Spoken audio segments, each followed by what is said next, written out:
Welcome, everybody. Niche night here on A2DRadio.com. It's Thursday night, and you know that we're kicking you off here with Lazy Booking. Hockey Happy Hour coming at you later tonight. Maddie pulling double duty, as always, on Thursday nights. I'm Chrome. Maddie, my tag team partner over here, and one of my other tag team partners in my faction on Tuesday nights, Mr. Pete Evans, the Infinite One, joining us tonight. We're going to have a great conversation, guys, and first and foremost, we want to say hello and shout out to our sponsors, Dr. Paul Vidal at Specialized Physical Therapy. You find him in Burlington, Cherry Hill, and Princeton, New Jersey. And you can find him on the web at specializedphysicaltherapy.com. No appointment necessary. So you got any aches and pains, you need a little bit of work done, you got to get yourself in order. You know, me and Pete, I know we're getting a little bit older. We got them kinks and them pains. Hit up the doc, get yourself situated. And also Ambuck Services. Summertime is here, guys. Gutter guards, gutter cleaning, tree trimming, deck installation, restoration, any kind of outside work you need. Hit up Ambuck Services, AMBUCK services.com. Let Michael Ambrose know that the fam here at A2D has sent you guys, and you're going to get 20% off. So make sure you check out Michael. They're awesome over there at Ambuck Services. Shout out to Philly Drinkers, all the great A2D merch that we have out there. We got T-shirts. We got tumblers. We got the most comfortable shorts in the world. Maddie's about to pull something out here for a little shameless promotion. Which one we got here, Maddie? What are you pulling up? The hockey there it one. is. The hockey one. You got the hockey one. You got the Hockey Happy Hour shirt. You got your Lazy Booking shirt, Birds of a Feather. All the show shirts are there. The Philadelphia Quarterback Factory shirt, which, by the way, use the promo code A2D, is going to get you 25% off that shirt, not your full order, that shirt. Check that out. Stickers, everything you guys want. Philadelphia-themed A2D merch. It's all there. Check them out at phillydrinkers.com. Shout out to Alex for all the wonderful work that they do there. And our topic of conversation tonight, our primary topic to kick off the show, we're going to talk about Randy Orton, what I would call the age of Orton. And that's brought to you by QB54. It's the best tailgating game out there, guys. It's a lot of fun. Great game for your backyard right now. If there's a football season, another great thing for you to do with your friends. So check it out at playqb54.com. Again, use the promo code, is it A2D or no notes? I think it's no notes for that one, right? For QB54? Yeah. I think it's A2D. A2D. All right. We'll try them both. One of them's going to work. Yeah. You get 20% off. So check them out. I'm terrible with the promo codes, guys. I'm all over the place. But yeah, check it out. Promo code A2D is going to get you 20% off. We love the game, so go and get yours. And that topic of conversation, again, centering around Randy Orton and the question or the statement that we posed to you guys, and we don't know if you agree or disagree, is the current version of Randy Orton is the best Randy Orton we have seen to date. Agree, disagree? We're also going to recap Extreme Rules, and we're going to talk about just some news and notes. We're not recapping a whole Slammiversary pay-per-view, but there was some surprises, some non-surprises, but still an impact. No pun intended, but it's there. With some of the names that showed up, and we're going to discuss some of those names that have shown up in Impact Wrestling and what that can mean for that company, who, with losing, two of their biggest stars in Tessa Blanchard and Michael Elgin for very, very different reasons, by the way, could use that kind of a restock and boost. So we're going to talk about how that's going to affect them. But guys, again, thank you to the fam out there. If you're joining us on YouTube, Facebook, Twitter, Twitch, we appreciate you. We want to hear your comments, your questions, your insight on what we have to say. We want to know what your opinion is on Randy Orton and what we're seeing. Because, I mean, for me, I'm going to get into it in a minute, but I agree with the poll. I think this is the best he's ever been. But we're going to kind of go through the phases, I guess, of Randy Orton's career and talk about them and maybe come to a conclusion. But please join us there. And again, if you have to miss any part of it and you can't watch us, maybe riding in a car if you're still going to work or whatever it is, that's your flavor. Check us out on all podcast forms: iHeartRadio, SoundCloud, Spreaker, Spotify, Google Play, Apple Podcasts, or iTunes, whatever you call it. You can check us out. We're all over the place. Also follow us on Instagram. We have a lot of great stuff that's dropping there. But guys, let's get into it. I want to start it off with Maddie. We'll address the question first if you agree or disagree, and then we can kind of go through the phases, gentlemen. And Pete, I'm glad you're wrong because I feel like Randy Orton is just such an icon. Right. And I feel like he's a guy who, there's times where people feel like his career's fallen into a lull. I would kind of disagree with that, actually, but we're going to talk about it, and I want to have an extra voice on here to really go through Randy's career. So I'm going to start with Maddie. And Maddie, do you agree or disagree that this is the best version of the Viper that we have ever seen to date? Before I answer that question, though, I have a question for us. Since Pete is a part of the faction, does that mean he's also part of the Ginger Gang? So therefore, is he Ginger Gang or Ginger Gang Wolfpack? Well, I would have to say Wolfpack. We stem off on that Tuesday night run, so okay, Wolfpack.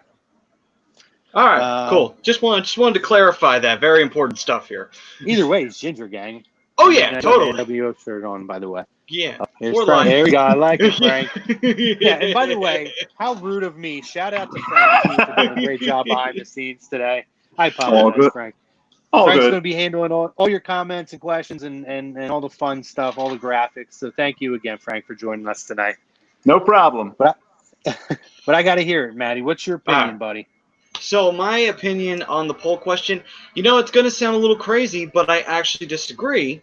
But the reason why is when I really, really thought he had a great period when he was vicious and he was kicking people in the head. And he had legacy kind of doing his bidding and cutting people off at the pass. I mean, yeah, he had that rivalry with Triple H, but how many times did Orton get one over on him? He got over on him a few times there. And at the same time, he was able to hold on to the championship for a period of time. He had a good rivalry with Shawn Michaels for a period there. I felt like that was really a good, strong period for him. He ended John Cena's run, technically, because Cena had to vacate the belt, and then he took over after that.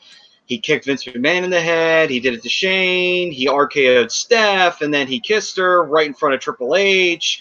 I really liked that period of Orton's career. I mean, sure, the WrestleMania 25 match was disappointing. The build-up was real good, but that's because they had to follow only one of the greatest matches, possibly the greatest match in WrestleMania history.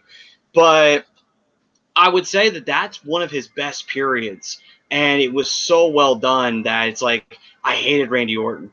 And I knew everything was work, but I still hated his guts. I'm like, that's impressive because that's a good, strong heel right there that they built up in him. Interesting. Pete? I agree with Maddie. So I disagree to the poll.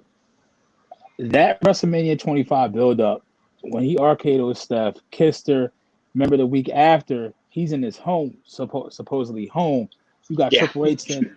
That right then and there, and then with legacy, how he was a legend killer at that point, how he evolved as a young kid, beat Benoit in 05. 05, right? 05 at SummerSlam. Mm-hmm. And then the transition and to get legacy, like you said, to cut people off at the pass, to turn on those that lifted him from Evolution to legacy, to that whole. So, like, I guess for me, what we're seeing now as a character, as a talker, as his persona, yes, he's at his best. But when I look at the total package, his in-ring work, his mic skills, he's not that far off. But I feel like the feuds also then helped elevate him in that era. So don't get me wrong. I know I'm a mark for Edge too. You more than me. Where Edge, but it's what the tricep, the torn bicep, right? I forget. Yeah. That hurts him because no one else he's going at right now is on his level to elevate him further. So where I feel like him and Edge was pushing him, and Edge and they were pushing each other. Because you think about it, in Royal Rumble, he was an afterthought. 6 months ago, we weren't sitting here having this conversation. Right, but we're 7 months in now to this version of Randy Orton. That's a long enough period of time to talk about the body of work that he's done since 6 months, since the Royal Rumble. Yeah, the body of work is great. I just feel as if, for me, at that time, like Maddie said, I despised him. Despised him. Mm-hmm. And you got me to despise you against the McMahons. Like that will never happen again. There's And no I think. go ahead, Maddie. Oh, sorry. I was going to say. I think we could say the foundations of the Viper were laid during that period of time. Because he eventually evolved into becoming that sort of the snake who would hide in the background. You didn't know when he was going to strike, and then it slowly started to turn into that. It took a few more years before that completely took form, but I think that foundation started getting laid there because he was starting to get out of that period of being the legend killer and getting into a more vicious side. That led to the Viper side of him, and that is what we currently have as him being the Viper, being the guy you can't trust, coming out of nowhere, hitting you with an RKO for a period of time. He did that. That became a huge meme. And, then he would go on to win several championships on top of that. Now, even to take that further, Randy Orton now, it's not even close to what his mic work was then.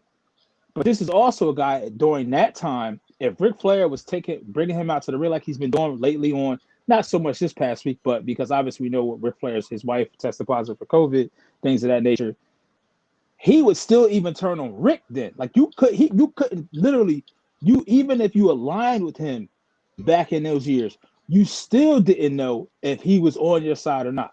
So he really and the thing is, he really hurts because his moveset to me is just stale. Like it's I mean, don't get me wrong, the mannerisms got it, but he's so simple with so few. It just there's nobody to push him. Like put him in the ring with Alistair or do something like that. I'd rather you punt Alistair or punt some of these young guys instead of don't do it with the Big Show because your greatness is being diminished because of who you're going against. They immediately should throw him into a program with Drew starting Monday night because you need to do something else because while he's at his peak, I feel like it's being wasted because there's really just no one else in the environment that they're just not. He's the only thing they got. I mean, does that make sense? I know you're looking at me like I'm crazy. You look at me like I took Larry Fitzgerald with the 10th pick at the best wide receiver since 2000. Well, we ain't on that level yet, Pete. I'm a little concerned though. No, I have to. I'm surprised, guys. I'm surprised. It's not that I'm surprised that you're not saying, yes, this is the best Orton we've seen. But I'm sort of surprised because I feel like you're downplaying and disrespecting what the man is doing now. You could tell me you're not, but I feel like you are. You're kind of downplaying how good he's been right now. For one thing, first, in the Ultimate Wrestling Fanatics that this episode is shared in, Daniel Barnes says he agrees he is carrying the company right now. We also have Andy Ritter who says, "What's up, fam?" Andy, who on Saturdays co-hosts in this very ring here on A2DRadio.com. He says, "What's up, fam? You know my thoughts on Randy. Randy's been able to take all of his personas and combine them together and become his true final form, and it's glorious. Cue the music." Andy, I rarely ever agree with you. I'm going to give you a nod on that one, buddy. You just jumped up from Mike Adamle to, I don't even know. I mean, I give him Byron now, I guess. We're getting there. We're growing. Jake says, "What's up, boys? I have to agree to the poll. Right now, I think Orton is at his peak." And that's what's so crazy, guys. This is what let me get into this. Like, so you're absolutely right that if there is a time period of Randy Orton to debate, I believe that it is right around that WrestleMania 25. Maddie's spot on. I think that match would have been looked at more favorably had they not had to follow what I would call the greatest WrestleMania match, maybe the greatest match of all time. When you talk overall in-ring storytelling, in Undertaker and Shawn Michaels won. That being said, I look at this version of Randy Orton, and I had a conversation with somebody the other day, my buddy Dirk. Shout out to Dirk if he happens to be watching this. And Dirk brought up the point of, he thinks it's weird that he was the legend killer before, and now he's a legend, and he's the legend killer again. And I look at it from a totally different perspective. And this is where I think that Andy's insight comes in pretty strong in that he's taken versions. He's taken that version that you guys talked about, where he's vicious and he's punting people. And to me, it's elevated so much at this point. Because I think that Randy, first of all, Pete, I totally disagree about the skill set. Every professional wrestler, I don't care what anyone says, you see it with Kenny Omega now. They all do the same thing over and over. Everybody said for years, John Cena, 5 moves of doom. Now Roman Reigns, 5 moves of doom. How many times have I talked about the Young Bucks? Super kick, Meltzer driver, dive. That's it. That was their thing. I'm coming around on the Bucks now. Right. But I look at Kenny Omega, and that's another conversation I had, is that I feel like Kenny Omega is overexposed now. NJPW felt like a big deal. It felt like a special attraction. Now we see a lot of the same stuff every week. I think a heel turn needs to happen for him. I'm more intrigued by Adam Page, by a Hangman Page than I am with Kenny Omega right now. All these guys have their set moves. Randy's like an old school guy with a viciousness to him. And since are we that far removed? How can we love guys like FTR, the Revival, for their ability to have like a traditional style, and yet we can denounce Randy Orton for being boring because he's done it for years and that's what's worked for him. I'm not denouncing him. But I'm not saying you specifically, but a lot of people do. I'm not in this case. I'm not specifically saying you, although you said you feel like his moveset has gotten stale. It doesn't need to be more than it is. Randy Orton doesn't need to jump off of the top rope. He's a vicious guy who's going to pummel all of your limbs. And guess what? He's going to hit you out of nowhere with an RKO. How many highlight reels has this guy given us over the years? And I'm talking mega highlight reels with that RKO. It's insane. Yeah. You go back to, what's his name? Evan Bourne. And then you go back to, obviously Seth at WrestleMania. I was in the crowd for that, guys, and I don't think I've ever popped for a single move like I did for that in my entire life. But I look at this character and back to what my conversation with my buddy Dirk was, how is he the legend killer again? Well, I look at it differently now because now he is the legend. And now I'm going to prove by killing all these other legends that my legend is number one. And I feel like that's the message that I get. And he takes that viciousness. It's the nuances, guys. When he teamed with Garza and Andrade, right? And those two were getting into it, right? Immediately, I love the moment where he says, Garza, come here. And he kind of pulls him outside, and then he just grips him up, and he says, I'm not going to put up with your shit. You're not going to cost me because you can't get it together. Like, you don't see that stuff anymore. I thought that was brilliant. And then you go and you just kind of see, when he does the punts, and it's the way he talks, it's like, I'm sorry, I didn't want this, or hey, this, and like, I just feel like he still is in peak physical condition. And he's taken all of the best elements of every character, including the character you guys are talking about, and he has put forth this incredibly compelling guy every week who is so unpredictable now at this point that it's intriguing. It is. You don't know. If you didn't know he was going to pump Big Show by the end of the night, I'm sorry. I don't know what you were. Right, but I'm saying he's unpredictable in the way that he goes at each one of them, the angle that he takes in building these feuds. People say, well, why Big Show? Well, Big Show's at that point now where, he's another massive legend. WWE shout out to guy for the video package that they put together to kind of build that legend of the Big Show, kind of remind you of what a legend he is. But again, it just fits so well, and it's going to get you to the point where I believe we're going to get at SummerSlam with Drew McIntyre. And I mean, personally, I think that there's another title run on the horizon for Randy right now, and I agree. I think he's the most compelling character, hands down, on Raw right now. And I think that when you look at what we got with Edge and, finding a way to bridge that gap is allowing this character to continue to develop. And I just, not just off of one guy. And I thought the addition of Ric Flair was amazing. He's a nut. Put your mask on when you go to Starbucks, Rick. But I'm shocked at the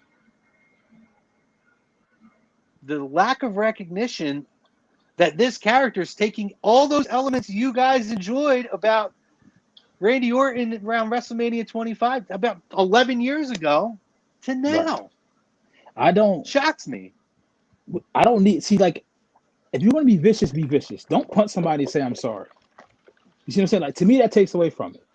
And ultimately, like you said, your one boy said, it was a comment from United Wrestle Fanatics says he's carrying the company. Is this really a company at this point in time that you really want to carry? You know what I mean? Like, I'm not saying that. I'm just talking about the environment of wrestling as it is. I was laughing at Greg's comment there, taking a shot. And think about this. I give kudos more to 11 years ago, Orton, because guess who? There was other top guys there, and he was the top guy. He's making the best of the opportunity that he's presented itself.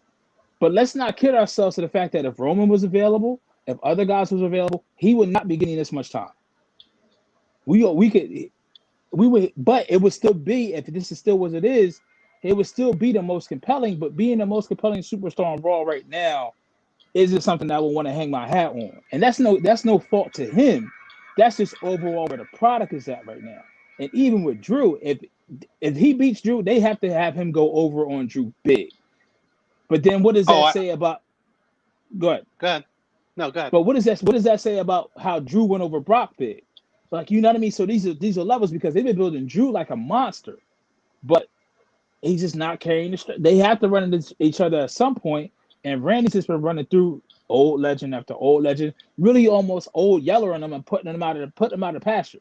He's taking them out of their own misery to a point. So I'm almost to the point where just keep feeding him older legends. But how do you do that?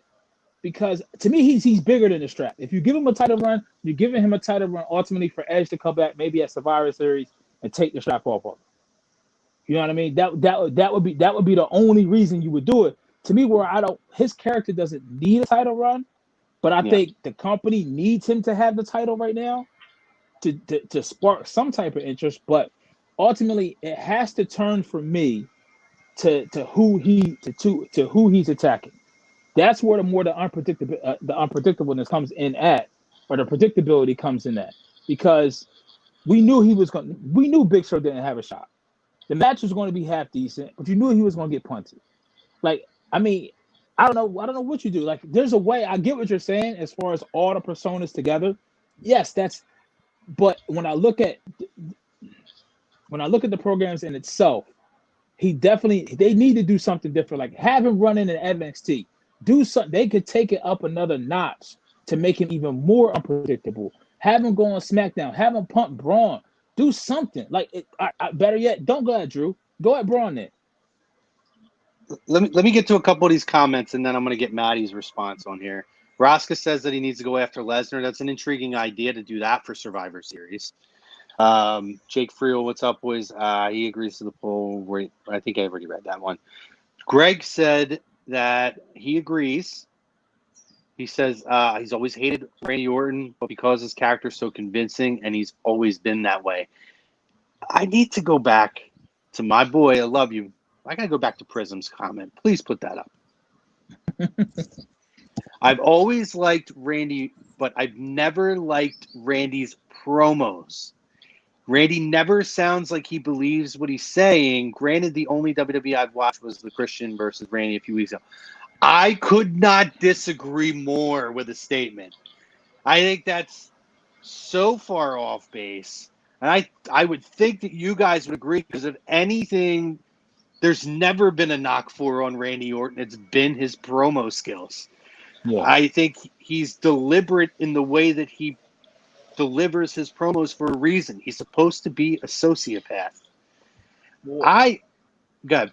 I was going to say, I mean, you can even go before he was even in Evolution. He was an arrogant, smug little punk. He was about to join Evolution, and he had that little injury announcement when he hurt his arm. He would come back and say, my arm is 25% better. So just letting you guys know, I'll be back real soon. It's like he knew how to do a promo well before he was ready to start winning world championships. So that was one thing he never lacked. I definitely think that. I don't think he needs to destroy Drew, Pete. But I have to tell you, he sounds like he's reading off a cue. Oh, I got to totally disagree, man. I think he is just very deliberate in the way that he delivers promos. And there's a lot of them that I think are very mechanic in the way that they deliver their promos. I would absolutely say that Randy Orton is not one of them. You know what's an interesting thought, though? Somebody, I think, Pete, you mentioned like something with NXT.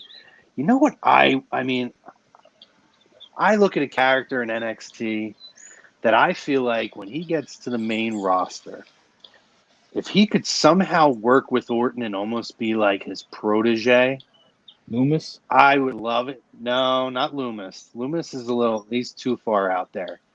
Man, Karrion Kross, I feel like would be so good and ideal working with Randy Orton. I feel like their promo style is very similar. If you go back and watch his Killer Kross promos through the other organizations he's worked with, there's a lot. I see parallels there. You know, he could almost be like a big man version of Orton in terms of, you know, that kind of cold and calculated sociopath character, unpredictability. You know, sometimes he's very calm and reserved in the way that he delivers, but then he can explode at any time. Man, I would love to see something where those two cross paths together and then against each other at some point. I'm about to say, because the rub with Scarlett, that's a little bit different. That's something Randy's never had. And Sure. That and I'm hands down right now, not to jump. His entrance in NXT is the best entrance. It's amazing. That's going right. Oh my God, it's amazing. And I hate that they're putting him against Keith Lee right now because neither one of them deserve to lose. It's just I agree. Keep them as far away from each other as you can, but that's not the direction they're going in. See, Matty, I don't think Keith Lee, I don't think that Karrion Kross ever needed to go to NXT. That's a guy they could have put on the main roster immediately. Well, no, he's been ready for what would be considered main roster WWE, but we got to put that in air quotes now. I would say right now with Karrion, you could put him in the ring with almost anybody. He'll probably turn something out. He'll make something out of it. He's one of the guys who can do that. When you have guys like that, that's great. And I will say this, that's one thing that I will give Randy credit for.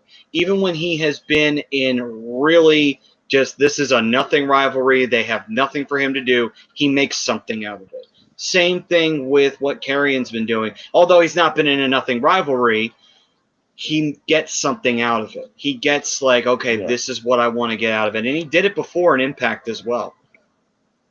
I mean, we all remember Orton winning over Bray at WrestleMania. I forget which one it was. And then ultimately, he dropped the strap to Jinder Mahal. Like, come on, man. Well, that's a part and of he was Randy faced that Orton's time, career. too. That was done totally improperly. And I know me and Maddie have talked about that. Maddie knows I've beat the drum on this for years. That should have been the other way around, where Bray should have been the one winning the Rumble. Orton should have been the heel champion going into that, and Bray should have won the title from him. They turned it into like dog shit, gimmicky, terrible stuff. I actually think today is the 3-year anniversary, by the way. Happy anniversary to the Punjabi prison match.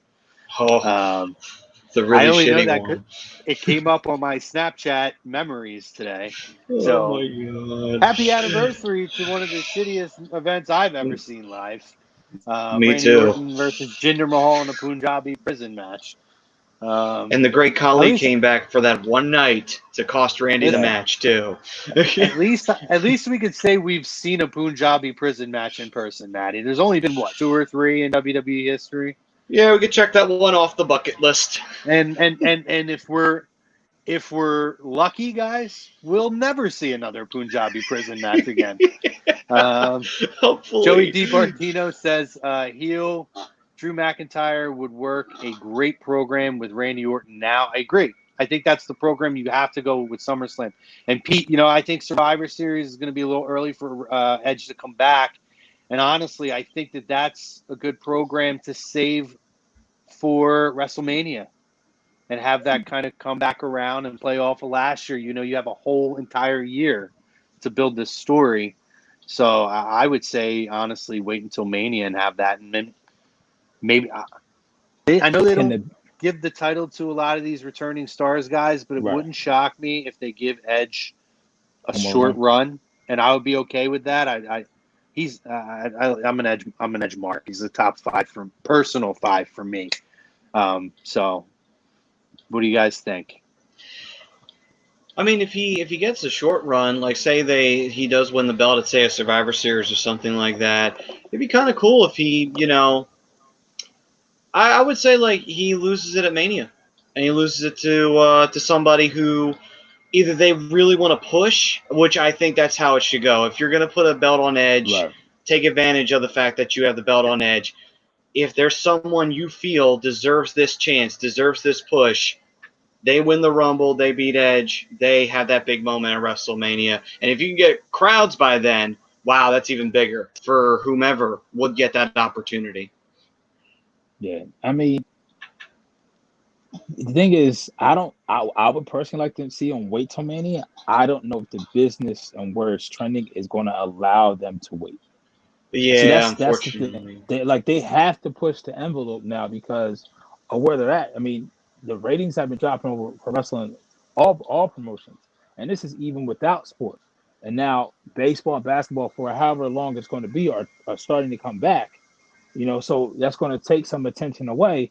So they have to grab that attention. To me personally, I could see an avenue.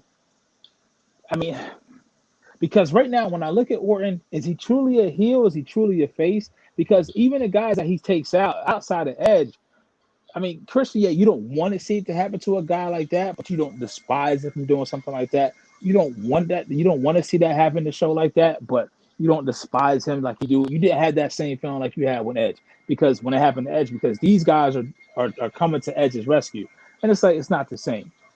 Almost to the point where you riddle me this: is this something to where you have a Keith Lee and Karrion, you have Lego over Karrion, but that's it. Karrion's done with NXT, and then you just have him show up on Raw, SmackDown, whatever, and then somehow, somewhere, you try to get him and Randy to get that rub, where eventually maybe because Randy can carry a program like that, but I don't think Karrion could be a face. You know what I mean? Well, the problem is with that situation, if you have this match, I would hate to do this, but you have to think of another match to be the main event. This match does not end the night, and you do a schmoz. That way neither guy takes the loss. That's the only way I see you getting out of that. Because, like you said, you don't want to have Lee lose and lose the title. Right. Secondly, you don't want Karrion to lose because you're, not necessarily building him up, but he's brand new to this, so it's just like you don't want him to lose now, so that seems to be the only way you get out of that. The only other thing I could see it happening is if it's just for the North American title, but then you don't want to do that if that's a major part of why you have Lee win that title in the first place. So it's like no matter what avenue you look at, it's like that's the only way I see getting out of that without having both guys getting the loss. That's the only thing you can do. Well, I mean, he gave up the North America. Hey, spoiler alert. He gave up. He already relinquished that. But, I mean, as far as, like, Chrome, I hear you. Like, I don't want to disagree to the poll. It's just that it doesn't. I guess what I'm saying is, as far, like, if we had this Orton back, I guess I'm just looking at the company who they had at the time on the roster, and he was the man. Like, he was the one with the longest title reigns throughout the year. And now, it sucks. I feel like it's going to waste for me. Because and that's not his fault. So I guess in a way, I may agree to poll. It just sucks because his competition isn't on that level. And the booking is not nowhere. And he's made, really, when you say he can, whoever said that he really can't make anything, all his matches, and he's not believable, he's literally making chicken salad out of chicken shit right now with the booking that they have. Because you can name really, not NXT with main, quote unquote, main roster stars who have elevated their game during this time frame. It's Bayley, Sasha, somewhat Asuka, and then Orton. That's it. Those four.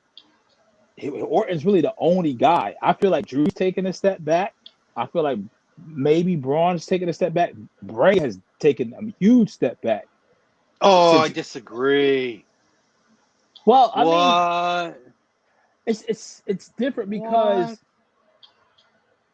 when I say We're step, getting when I the say three. We're truly getting the three. We're going to talk about it in a little bit, but we're truly getting the three faces of Bray Wyatt right now, and it has been phenomenal. His program and with Strowman, that's been the best thing on SmackDown. Are you kidding me? well, when I say a step back, I mean from a standpoint of his peak where he was at with the Fiend. Now I will say this: Yeah, if you want to segue into Extreme Rules, swamp match, great. Ending predictable as hell. Who didn't see that coming? It At was the end, great though. Oh, stop it! Don't shit on it just because we had an idea that how it was going to end. We knew the Undertaker was going to be AJ Styles at the end of Last Ride. Did that diminish it whatsoever?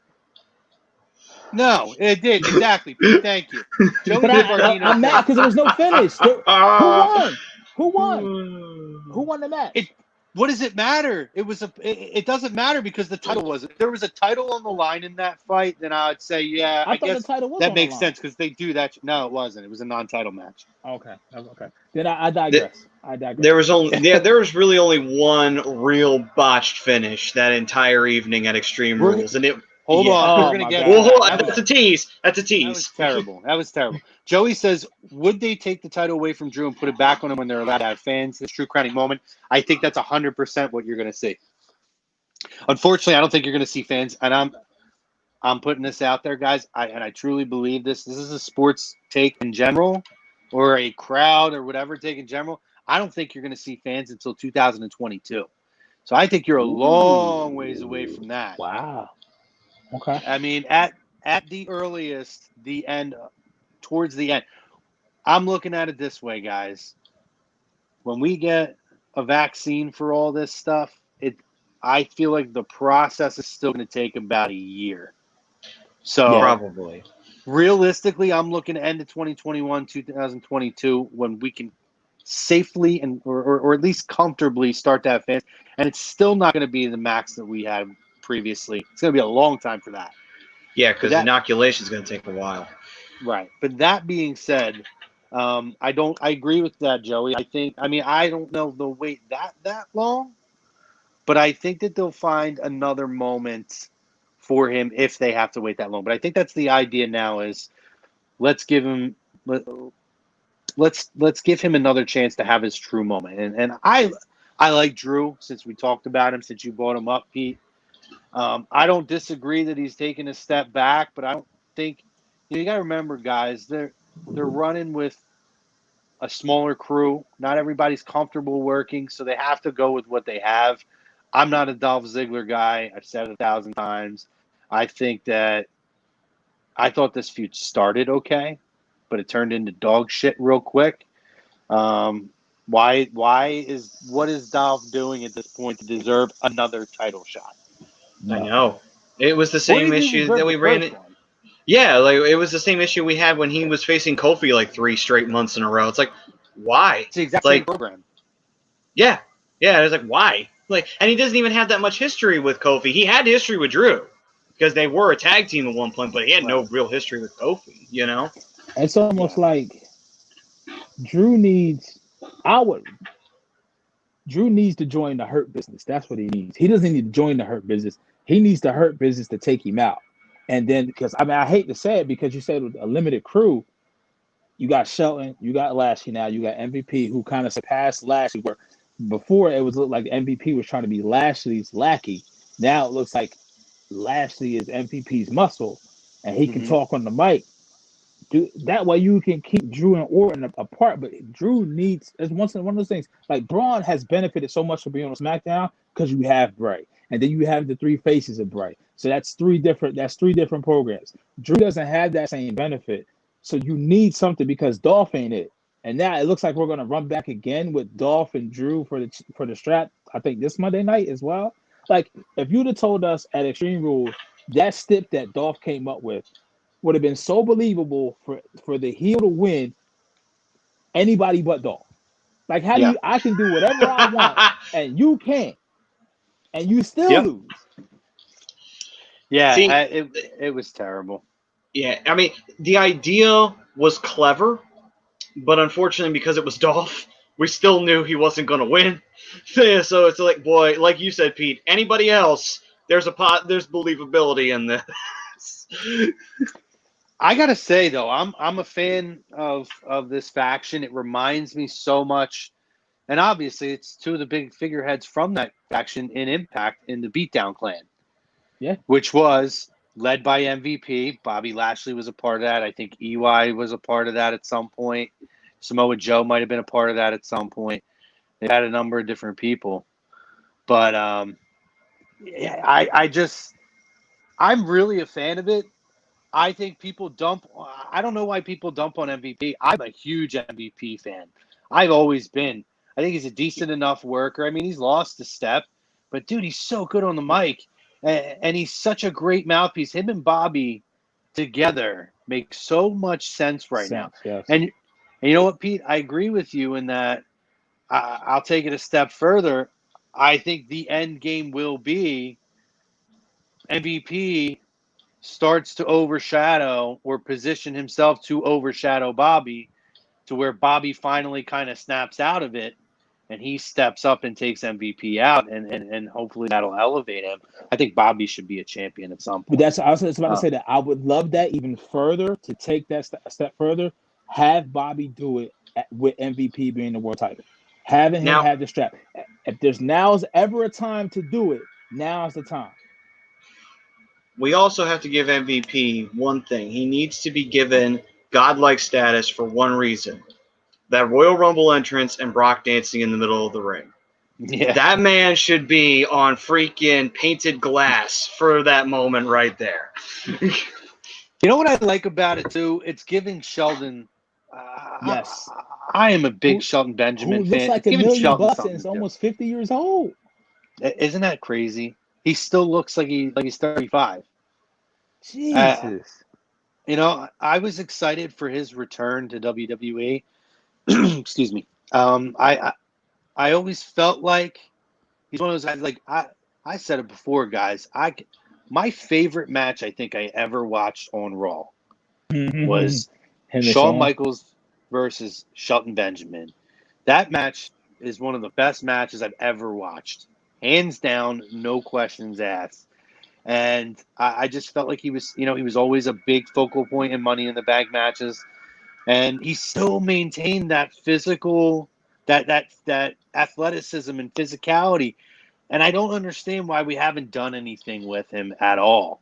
And I think hopefully, Vince doesn't believe in factions, which I don't understand why. But I think that this can prove why factions can be so important. Factions are what put Edge and Christian on the map with the Brood. It's what put the Hardy Boys on the map. Put the Rock on the map. I was going to say. Exactly. They also, let's talk about the one thing that MVP's faction's been compared to, the Nation of Domination.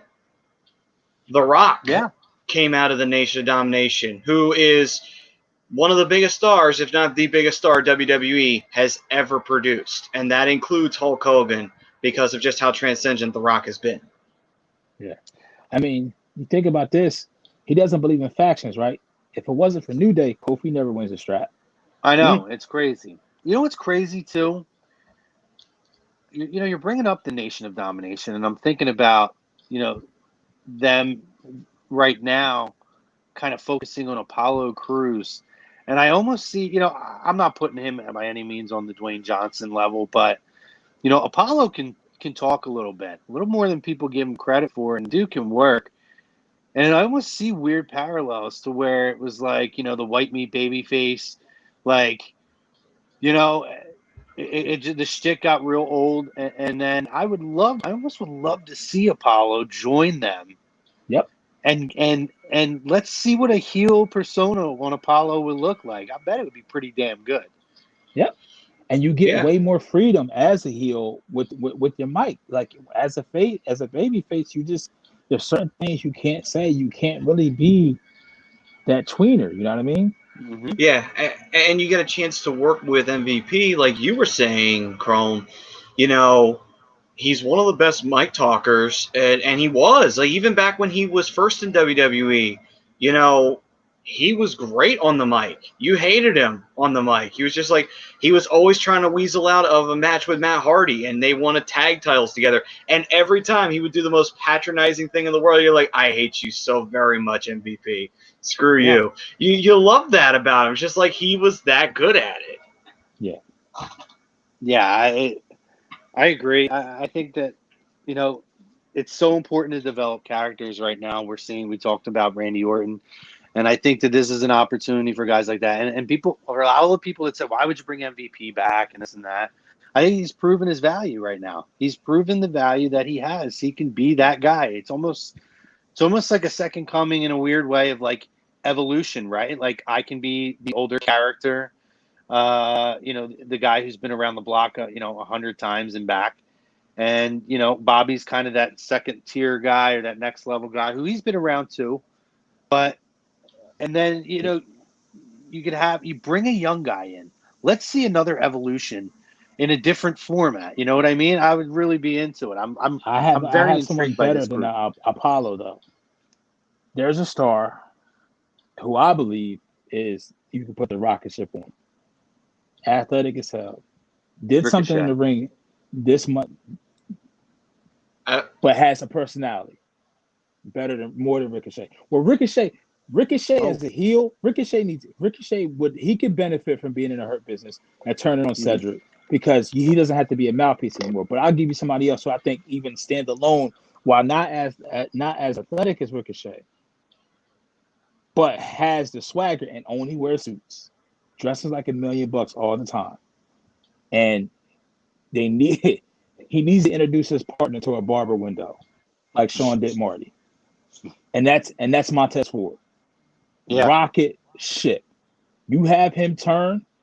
Ultimately, I think they're going to drop the belts to Garza and Andrade, and then you can create the dissension. Start planting that seed. Have him turn with the Hurt Business. All those guys in suits, even Shelton, that's your young guy right there. Have him take the strap off Apollo, because I mean Apollo still technically is the U.S. champion. Yeah. And then go from there, because then you have your guy who can surpass. Then you get that double turn like we saw with the Rock. Rock joined Nation, got it. And then what the Farouk say, he started getting too big.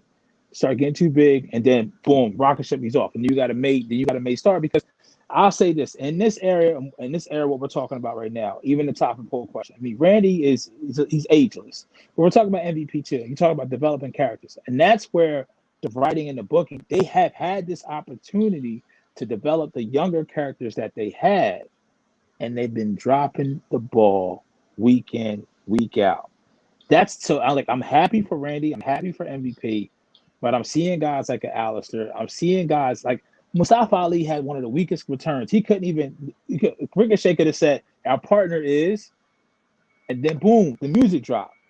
You know who it is. Ain't nobody coming out with a glow mask. He was aware of COVID with the glow mask before it even happened. So much for the hacker guys, by the way, huh? Oh yeah. God. Yeah, so much for that shit. Well, I'm not giving up on the hacker yet, because I think I told at least one of you guys, maybe I didn't, there was evidence that shows that he may not have been the hacker overall, and if it's who they say it could be a pretty big deal. But no, I need to hear this. You wanna lay it now? No, I don't want to put it out. In case it's a real storyline that happens, I don't want to put it out there yet. But there was on Twitter about 2 months ago, people took the audio clips and used sound. Like they were able to kind of adjust the sound that was masked to have a very clear voice on the audio. They changed the pitch. Okay. And it was not Mustafa Ali, I can tell you that. Oh, I need to go back and do some research after the show. Not Chad Gable, I can tell you that. Well, too bad for Shorty G. Oh, Shorty G, that's another great gimmick out there. For a kid who only has talent. So I need somebody, because you know I suck at this. Or should I bring up the card, I guess? Or does Maddie have it up already? I got it. All right. So let's go through Extreme Rules, boys. All right. Go ahead, Maddie. Okay. Do you want to skip the pre-show? There was a pre-show? Yeah, they had There was Owens one match on the pre-show. versus Murphy. Yeah. Okay. Who won? I don't even know who won that. Owens won. Oh, okay. Well, they both deserve better than that, by the way. Okay. I don't disagree So with that. So that was the pre-show. Nothing real much to say there. Oh, and Devon showed up at one point. But anyway, WWE SmackDown Tag Team Titles table match. Cesaro and Shinsuke Nakamura, who I swear to God they're going to make them Cesaro just to be stupid, because that's what they do, against the New Day. They become the SmackDown Tag Team Champions, the only title that actually changed hands this particular evening. How do you guys feel about that? I felt like this was the match of the night in terms of the in-ring. I thought that they came out hot with this match. I get why they have Cesaro and Shinsuke together, but it's just, we talked about this, a week ago or 2 weeks ago, Maddie, 3 weeks ago, whatever. We didn't do a show last week. It was either 2 or 3 weeks ago. I really don't understand why we haven't gotten a solid Cesaro singles run yet. And if you're going to put him in a tag team, I don't understand why they broke up the bar. It's one time where they actually threw guys together out of necessity, and it was gold. And, I'm happy to see that they're doing something with Shinsuke. I do sort of like the dynamic of their styles together, but they just don't make much sense to me. However, the level of in-ring quality was fantastic. Yeah. And I really thoroughly enjoyed this match. To me, hands down, match of the night in-ring wise. Yeah. Shows you what kind of night we're in for. Yeah. I mean, Cesaro did have Doesn't the get run better with the from US there, strap I can tell you that. for a little bit. What's that, Pete? I said Cesaro did have the run with the US strap for a little bit. I think this is his 7th or 8th tag team title reign with the 5th or 6th different partner. So that's a credit. At this point, I don't need New Day getting the titles back. I need Woods to come back, and then they need to break this shit up somehow, some way. I need Big E to get his singles run as the monster lean heel as he can, because it's very rare you have a guy that big that can talk and that can move like that. And he really found his stride with the preacher voice. So, I would pay money right now to see Big E versus Keith Lee right now. Oh my God. That'd be great. You know what I mean? Joseph said when Cesaro debuted, I thought he was going to be the next Goldberg. Pete, in response to what you said, and I think Maddie can vouch for this, I've always been a Big E guy, but I felt like Big E hit next level when he had that promo with the Usos. It was a very serious promo in the ring. And from that moment on, I thought, we've seen Kofi have a singles run, and he had a phenomenal singles run after the fact. Yeah. I think all three of these guys have it in them to break out of this and have a legitimate singles run like the Shield was able to do.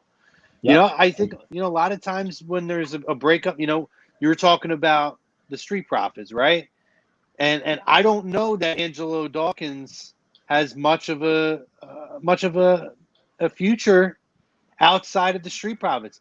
If they stick together, I don't see it there.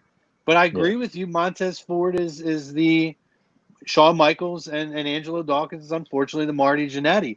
And that happens so much. But I look at these guys, and man, I think Big E is a freaking star. And if we could get him as a freaking heel,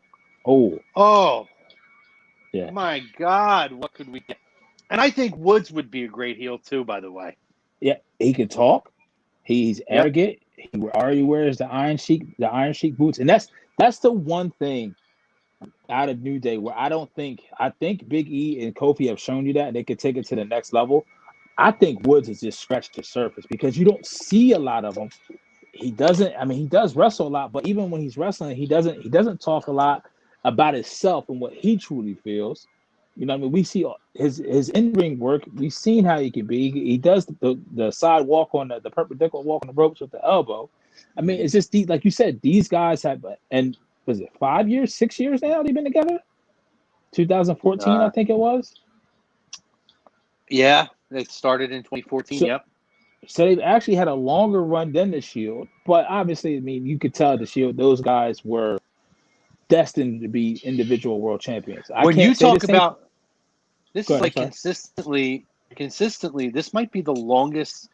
I can't think of a faction, because even the Four Horsemen, although they had different iterations, there were times where they broke up and they had singles runs. Flair went off to WWF. Arn Anderson and Tully Blanchard broke away and went to WWF as the Brain Busters. So this might be the longest consistent run, and they've been on top for 5 of the 6 years, Pete. It's crazy. Yep. But he doesn't believe in factions. But I will say that's gonna be the running theme. Yeah, and they're just printing money for Vince over there. All that New Day merch. I got tons of it. I buy all of it. I'm into it. You know what I mean? I'm a sucker for it. Pete, I almost put mine on today. I got like 3 or 4 New Day shirts. I almost put one of them on today myself. I will say this too, actually, and the funny part is with all 3 of them being able to do singles runs, it's kind of funny when you think about it, where you look at the Shield, who's the one who wound up having the most world title success? Ironically enough, it wasn't even Roman. It wound up being Seth who had the most. And don't get me wrong, Dean had that one run with the belt, but then he kind of fizzled out there towards the end because they just didn't know what to do with him. And now he's doing big things over in AEW, quote unquote, and in Japan. I put the air quotes, but the equivalent of them doing it. But what I would say is we saw that, and we saw other factions split up, and they had great singles runs. The funny part is people forget about, some people doubt Xavier Woods, because he's not Big E and he's not Kofi. However, though, you never really know. He could be the one that could outshine both of them. Now, I'm not saying he will, but what I'm saying is you never really know until you give it a shot. Think about it. When the Radicals came, everybody thought Benoit was going to be the biggest star. Vince did not believe it. Vince thought Eddie was going to be the big star. And look at it now. Eddie is one of the greatest of all time. Yeah. Let me jump on a few comments here real quick, guys. First of all, Raska asked, why isn't Miz getting a U.S. title shot? Because the U.S. title is on Raw and Miz is on SmackDown. So that alone right there is your answer. Joseph says he's looking forward to Hockey Happy Hour tonight, which, by the way, guys, for all you puckheads, make sure you check out Hockey Happy Hour. Maddie will be there at 10 o'clock tonight. And at the end of the show, Maddie, you'll give us a preview of it. Kevin Dixon, he says, I agree about the New Day. They could do their own singles run like the Shield did. Joseph Orkowski says, why did they never give Roman Reigns a Paul Heyman? He needs a promo cutscene hype man. See, all right, so I'm glad you're stopping here because I have something to say about this. Yeah, so I'm gonna ask you guys how you feel about this. I have a very strong opinion on it as well, but I want to hear what you guys have to say first. So, Pete, you seem impassioned with this, so let me get your take on this first. So, to me, they missed the boat with Roman. They missed the boat when he announced that he had leukemia, had to drop the belt. Roman Reigns should have died. He should have died right then and there. The character. He should have came back as Joe Anoa'i. I think that's how you say his last name. That's it. And then just let him be him. Because now you get to a point where we ask this question, Roman may never come back. He may never come back until it's safe for fans to be in the stands, to be in the crowd. And like you said, that may be 2022. At that point, you know what I mean? What do you do? I mean, they never, and to answer Joe's question in the essence that he asked it, the only way they could have did that is if they truly turned him heel. That was it. And he made so much money, they never were going to do that. Once he beat Brock, you almost could have got away with the swerve like you did when Show beat Brock at was it 01 Survivor Series, and that's it. Because Brock Brock doesn't need to say nothing. He doesn't need Paul Heyman to speak for him. The only reason why we pop for Paul Heyman now is because of what he said. Brock Lesnar. That's it. Everything else is just filler. I don't give a shit about that. It's just give me that. You can still Brock can just come out there, bounce, stand there in the ring, stand like this. He don't need to say nothing. Brock is he's so mad. He doesn't need to say anything at all.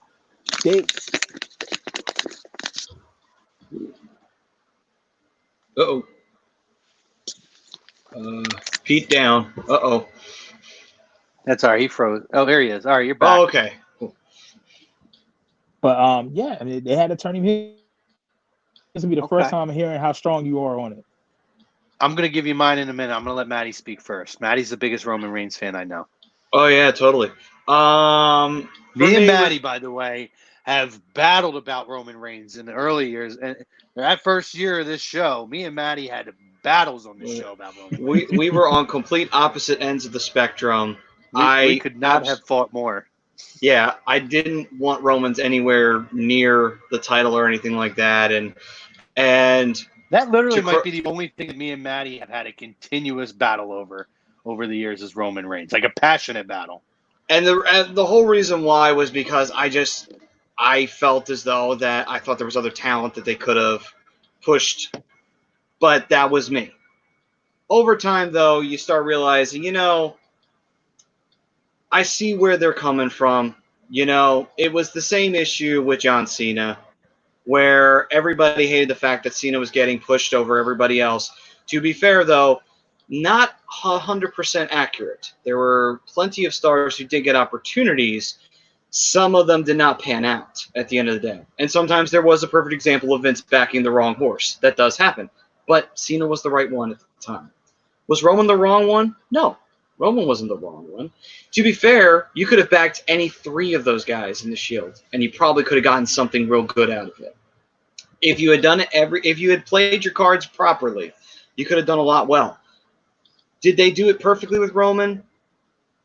Sometimes yes, sometimes no. I think sometimes they may have tried to blunt force trauma sometimes, but still I understand where they were coming from. They saw what Roman could be. And Roman was a talented wrestler.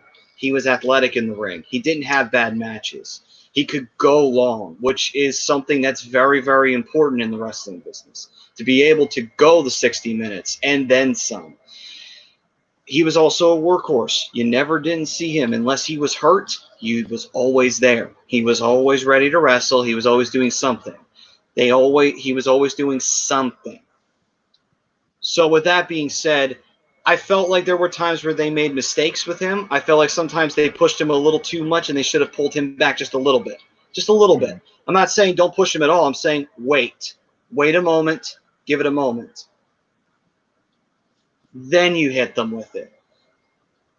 I felt like that would have served them a lot better. But to be fair, I've changed my opinion on Roman. I feel like he is a talented wrestler. I feel like looking back on it, it's like he wasn't really a bad wrestler. I feel like there was just a lot of me seeing the past and it all came together of screw Roman. It's just like John Cena. I don't want to live through that era again. But it's like, well, technically it's not really like that now. And at the same time, I feel like they did hold back on Roman at times, and I feel like, they tried to be patient with him, and they tried doing what they could. It was a tough situation between the cancer, between the fans booing him everywhere they went, Vince really trying to get him over, and it didn't work. The problem was that there was a lot of talent that was beloved that people wanted to see go over him. He didn't do it. People hated that. It was a number of things that combined together to why it just became tough. But I think through the best that they did, I still don't really – I really don't think that they made a bad decision in backing him, honestly. I don't. Is he my favorite wrestler? No. But I see where they're coming from.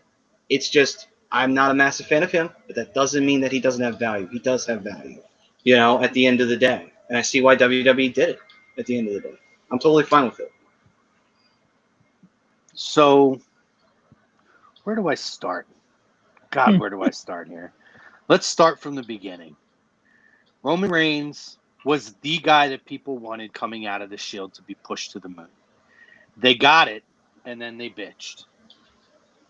And unfortunately, when they got what they wanted and they did what wrestling fans do, and they complained, he had already proven that his merch, whether the marks like it or not, was going to fly off the shelves. And at that point, he was crowned the man. He was the man people wanted until all of a sudden the marks don't want him. And guess what? It was too little too late. He was printing money for the company. That's number one. I'm not even adding in the fact that the dude is an amazing worker. I don't care what anybody says. Tell me a bad Roman Reigns pay-per-view match. Aside from Baron Corbin. Very, very difficult. And even those Corbin ones weren't that bad. I'm not talking about the stuff on SmackDown with dog food and stuff like that. I'm talking legitimate matches here. There ain't many bad matches, if there is any, that you could talk about with Roman Reigns. And he's worked with the best. He's worked with the Cenas. He's worked with The Undertaker. He's worked with, the Undertaker match maybe not great, but, a lot of that's on The Undertaker at that point. Should have hung it up already. AJ Styles, Daniel Bryan, all of the counterparts of the Shield. He's worked with big guys, small guys, medium-sized guys, and all different styles, and he's put out unbelievable matches. That's number two. And then if you actually go back, right, where did he turn the corner promo-wise? He turned the corner after WrestleMania 33 when he just came out and said one little statement, "This is my yard now," and dropped the mic. And at that point, the message was sent. And if you actually really follow a lot of what happened early in his career, probably what Joseph's talking about, because Joseph says he never really had problems with wrestling. It was his mic skills or lack thereof. He's got mic skills. That suffer and succotash stuff that was put out there before, or whatever he used to say, that was fed lines to him that they didn't believe wholeheartedly in his ability to cut a promo. So when they let him start to be himself, his promos got much, much, much better. And he's able to stand on his own 2 feet with some of the biggest names in this industry. His stuff with Cena was fantastic. Yeah. And I look at it now, and you know what, Maddie? When he came back from leukemia, did we see him throw right in the title picture? No. No. And you know what? I'll go back. I would relive those John Cena era days 1,000 times over. And I would take Roman being at the top again. Look at the program now. And for you guys out there who want to be Roman Reigns haters, this is the second time now that Roman Reigns has been out due to medical concerns. This is a medical concern for him, for people who want to, he's a high risk, and he could pass, he could have a serious issue if he gets this. So twice now.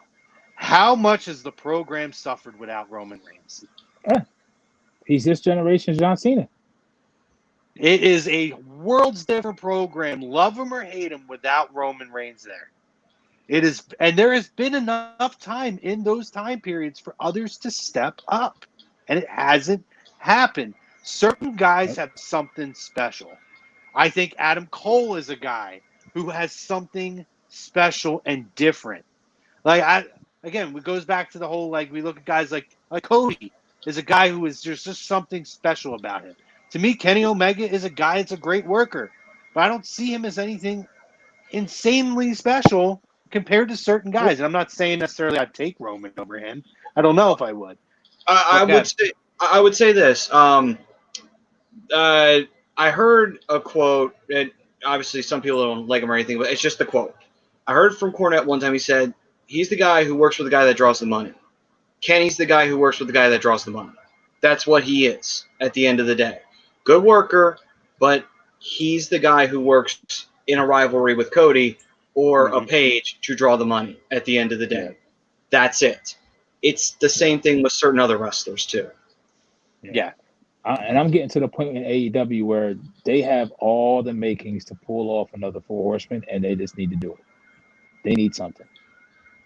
They need a lot of things, Pete, there. I'm not going to lie. Cody. Therapy, for one. Page. Let's go. FTR. There you go. Can we go back real quick, and then Joseph asked another question. Can Yes. we go? You guys saw my facial expression, so I need to address it. Sure. When you brought up John Moxley, Dean Ambrose, they had an opportunity, right? And you know I was not a Dean Ambrose guy. I think Yeah. he was lazy.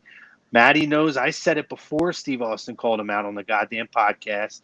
I said he was a lazy guy who got content. And then Austin called him out, and it put him on the spot in front of everybody. And I don't think it ever changed from there. And I felt like when he went to AEW, there was a real opportunity. I liked the fact that he had on tights. To me, it was a different feel. Let's reinvent ourselves. We could still be a little bit unhinged and be a Right. guy like that, but let's have a different look. Like people bitch about Roman Reigns, right? Why is he still dressed like in a vest? But what do? This is all right. We're going to slowly and slide back into the Dean Ambrose character with the jeans and the dirty T-shirts and everything like that. I don't feel like I'm seeing anything different. Different. What I Nope. loved about his character first coming in, and I was skeptical, but he won me over. It's all gone. Yeah. It's back to Dean Ambrose. He ain't John Moxley. He's Dean Ambrose who could say a couple curse words on TNT. That's all he is. He's the same damn guy, and there's no difference. No. Remember how far has he fallen for you from that independent promo video he had where we were like, oh shit. Oh, it got me pumped. But now you see like that you can tell with AEW's motivation, like it's still somewhat just to be anti-WWE. Opposite. His first 3 or 4 promos, he was taking all the shots at things he couldn't say, and those are the low-hanging fruit for Marks. We can see through all that. And now's the time. You got the belt. While the belt is a beautiful belt, I love the big belt in AEW. You're not doing nothing with it. Now they're gonna wait until I believe MJF is gonna take it off of him. Who MJF is he's just on a different level. He's now if he was in WWE, you talk about a guy who you could put Orton as a pro MJF every day. The kid literally brought a mic into the ring. I love MJF, man. Like I love MJF. It's weird. You're seeing that diamond in the rough, and the problem is that rough is so deep, it's very hard to see, but you can find him because he's shining through everything. But I would say, to piggyback off of him getting the belt, I was not a fan of him winning it in the first place because you wasted the opportunity for someone to beat Jericho and take it off of him and get themselves a name. Like, I thought they were going to build it up for eventually Paige getting the belt. I thought eventually they were going to build him up and then have him eventually take it off of Jericho, leading to an MJF possible feud there. That didn't go through. I know that Paige still has a lot of developing left to go, and maybe that's the reason why they thought better of it. But at the same time, it's just like, does Moxley really need the rub to beat Jericho and get that belt? Absolutely not. See, I see Paige as more of a guy who would benefit more of defeating Cody for the TNT title in the near future. I don't see him as a world champion for another year, maybe 2 years. MJF is on that platform already. He's ready to go. Yes. I don't have a major issue with him defeating Jericho. I think they planted those seeds from day one of the first pay-per-view. I'm just disappointed with what it's been after the fact. Yes. Like I actually would have rather seen Brian Cage take the title off of him. Yep. I think Brian Cage is for his size is a great worker. He's done a lot. If you go back to his work in Impact and other organizations, Brian Cage around the world, Brian Cage is a great worker. And having Taz with him, like, to me, I'm not going to put him on the Brock Lesnar level, but you could have a similar dynamic in a guy who, by the way, spent a hell of a lot of time learning under Paul Lee, who knows how to talk on a microphone, knows how to put a guy over, and clearly make him a big deal. And I think that would have been an opportunity for somebody. I hope that MJF's the guy, because I can't think at this point, you didn't give it to Cage. I don't know that there's anybody else left over the next couple of months that's going to hit that level that I could believe is worthy enough to take the title off of him, unless you went backwards and put it back on Jericho. There's nobody else. No, I mean, I think it has to. To me, you got to get the TNT title off of Cody, and then just have him turn heel. I mean, that's to me. That's for me. I don't think they need to do it yet. I'm okay with it.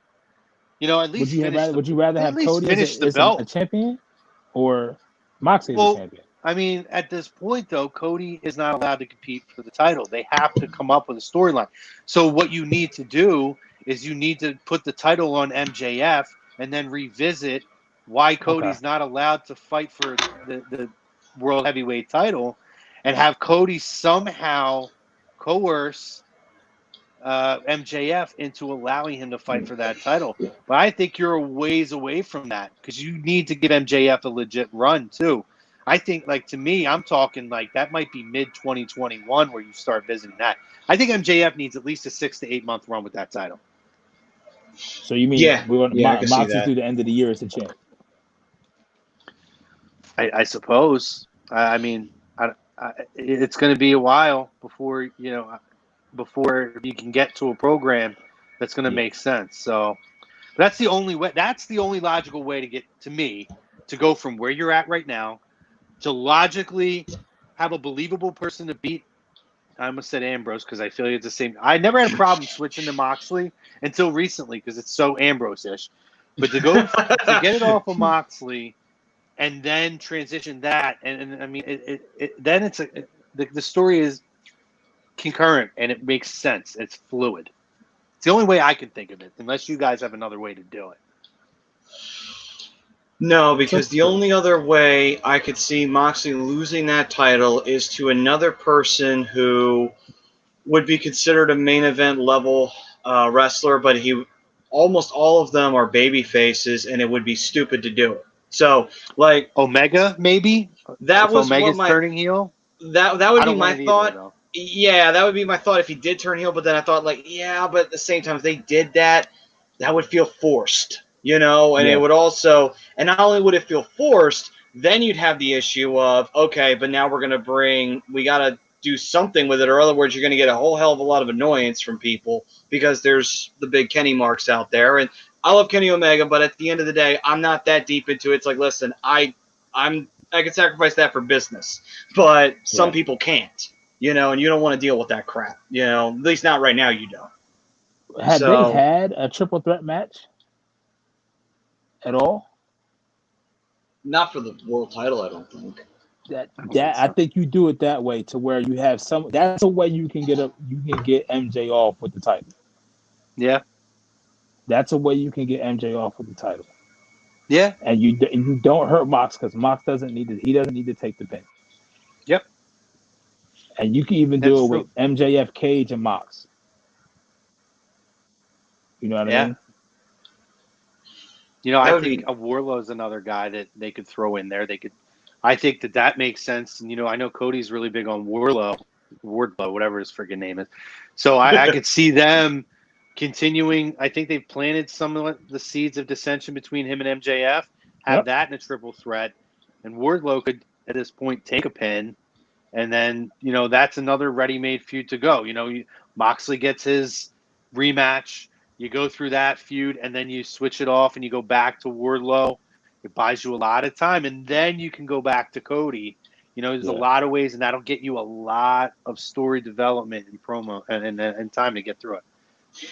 Oh no, Damian, no. I think he's. I hate it. I think he's kind of put the broken thing to bed. He's with Private Party doing the managing stuff and being regular Matt Hardy. It's run its course, guys. It has really run its course.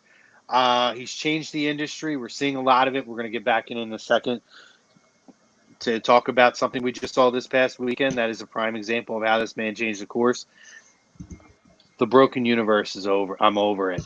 I'm at the point where I'm done with it. I like that he kind of has gone back to the Matt Hardy version what's it, 2.0 or 1.0, whatever. So, something like that, yeah. Like 2.5. that. It was like 1.5 or some shit. Oh, I love it. Since he can't do version 1. Yeah. I love that. I'm totally into that.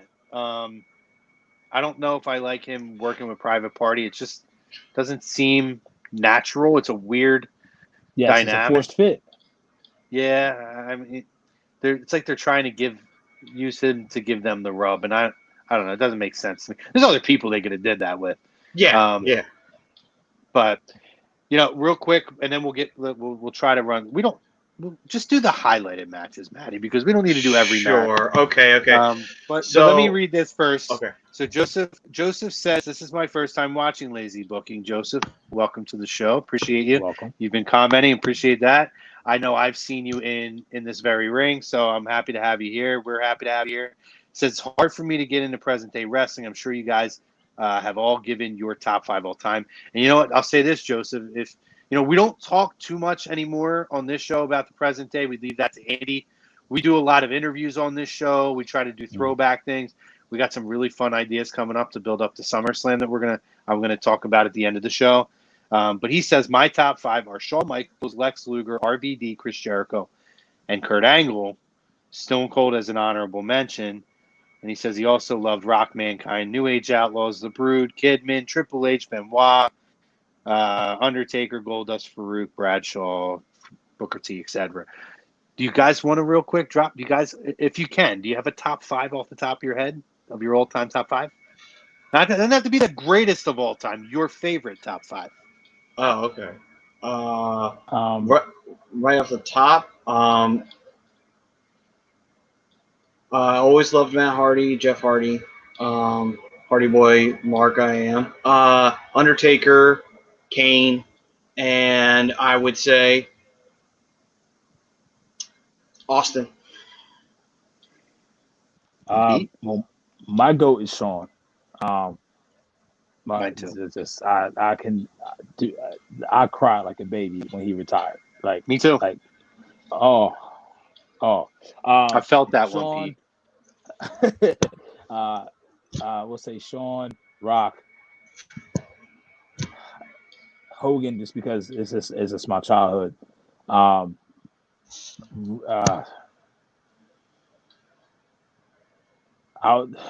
would say Scott Steiner. That's weird. Yeah, that is weird. Although he has Lex Luger, so yeah. See what I'm saying? Like that's what kind of threw me off about his list. He had Luger, and I was like, but so he had WCW guy. Yeah, that's my Luger equivalent. Then also I would say I just had the name. I would say Mr. Perfect is up there too. Oh, that's a good one. That's a good one. Yeah. Yeah, Perfect is up there. And Savage. I mean Savage. So I would kick Steiner out. Okay. You gotta kick Steiner out and Poor Big Savage. Papa Pump. Poor Big Papa I just I don't want to run into him in the alley because that bitch is fucking crazy. Yes. Legit. He'll just do a math equation. I'm with you. My GOAT is HBK, probably 2 Hogan, 3. Ooh, it's tough. I would probably put Rock at 3, Savage at 4, and Edge at 5. And then I would probably have Jericho 6, Flair 7, Undertaker at 8. So to tie back into the poll question, It'd be tough for me to get above that. In this list? Orton is my 10. I know there's another one I would put. Ravishing Rick Rude. I am a Rick Rude fan, so I would put Rick Rude. Actually, no, I'm going to bump Rick Rude. Triple H. Triple H. No. I'm going to bump Orton to 11 because I would have to go. I'd have to go Triple H, then Rick Rude, then there it is, baby.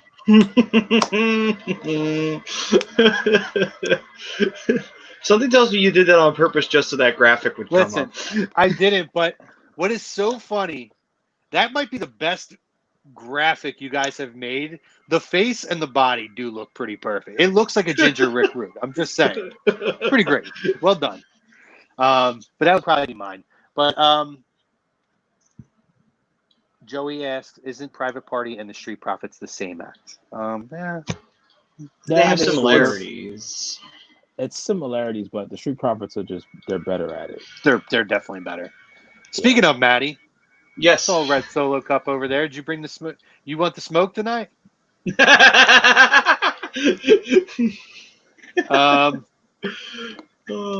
So let's. All right. All right. What'd you guys think of Bailey and Nikki Cross? We'll just fly Liked it. through it. Liked Did you? it. Well, it wasn't a bad match. It was just progressing the storyline a little bit further. Feel bad for Nikki. Like to see her get the title, but right now it's just not going to happen. Nah. Bailey So- finally got over. I'm slowly coming around on the Bailey character. I'm not Yeah. there yet, but I'm coming around. It has its moments for me. She's compelling. I'll give her that. Again, it's all about the nuances for me, and some of the stuff that she says, even when she just comes out, to me is great. Let's talk about the Raw Women's Championship match and I don't want to curse. What a cluster that was. Yes. That was terrible. Let me say, guys, I thought the match was very good. I don't know that I can recall a match that went from here to here so quickly, so unexpectedly. I mean, I expected somewhat of a schmozz, but that was as bad as I've ever seen. It was weird because apparently, from what I've read, they had the ending, they had the finish. Vince told them before the show, like, nope, we're changing that. Like, just because he wanted to get the ratings up on Raw, that's the only reason why he did it. I'm like, So what did why they do say you what the care original if finish ratings on was? Raw right now? The original finish was Asuka was just going to go over. That was originally going to be the finish. Then they came up with that because Vince demanded it, and Vince signs the paycheck. So That was bad. that was terrible. I felt bad for I felt actually bad for all four of them because now all four of them have to sell this. I'm like, wow, you literally had a match that would have been just fine, and now you just handed them a plate of shit. Okay, make it gold right now. And what makes it worse is the fact that you know how this is going to go. Like know that specifically said, if you interfere, Bailey, Sasha loses. So it's the writing's clear as day on the wall. And don't get me wrong, I feel like Bruce Pritchard and everybody else wants Asuka to go over. But listen, I love Asuka. Asuka can chase. Bailey and Sasha, the ability for them to be on every freaking show and just be that group to get on your nerves, to be the visual sight, to have all the women's titles in the company. You just want to see them fall. And then you can still break them up. You can still break them up eventually to pay off. But right now in this era, I mean, Asuka, it's not going to hurt if Asuka goes over Monday night. I feel like Vince sees it. That's why he wanted to do that. I feel like how hard would it have been just to have another ref come out, count to 3, and be over with, or have Bailey force the ref to count to 3 and then be over with, because that doesn't hurt Asuka. She got hit in the back of the head with a title like that. You know what I mean? Well, I think that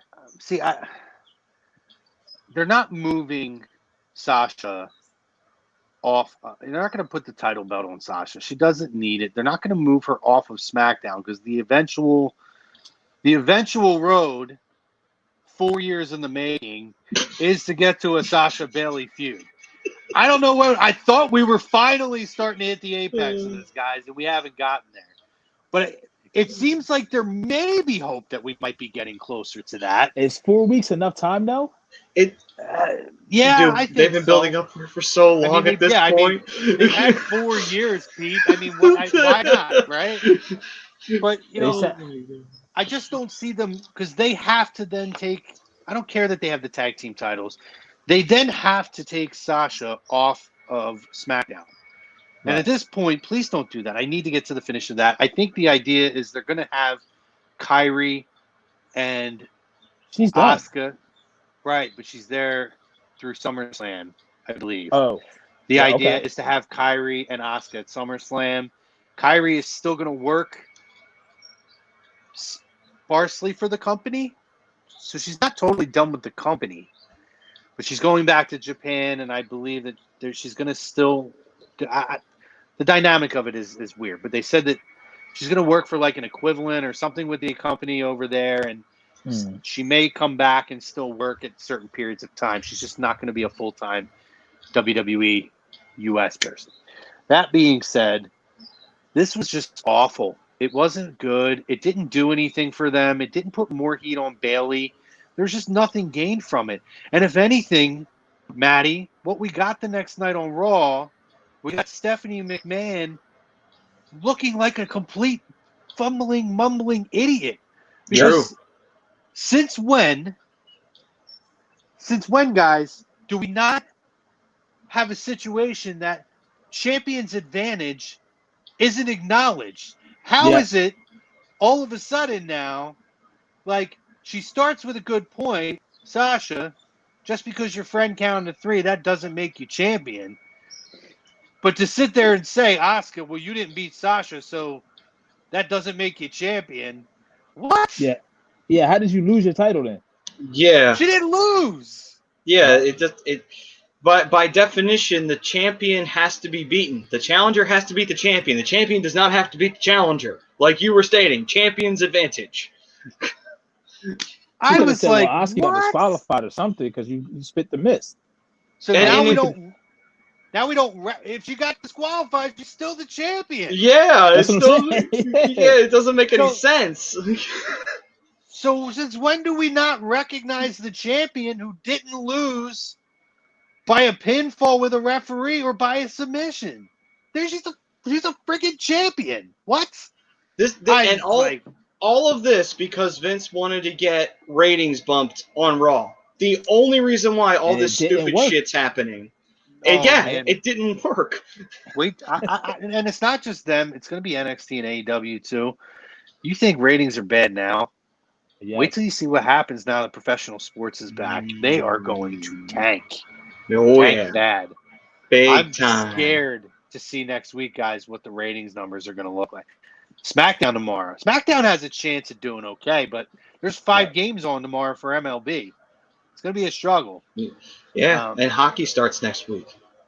But this was terrible. The NBA starts next week too. This was terrible, guys. That's all I got to say about it. I'm very disappointed in it. It was dog shit. That's all I can say. I got nothing else for it. Yeah. You would have just better not even having the match at all. But anyway. All right. So let's move on to the main event, which I loved. The Swamp Thing match. I have to say, and I don't think it's drinking the Kool-Aid to say this, if you go back to watching the first time WWE attempted one of these cinematic presentations, or the early ones, the Orton House of Horrors match was atrocious. Whoa, you can even go back and I thought it was decent, but you go back with the New Day and the Wyatt family, or I think that's who it was, right?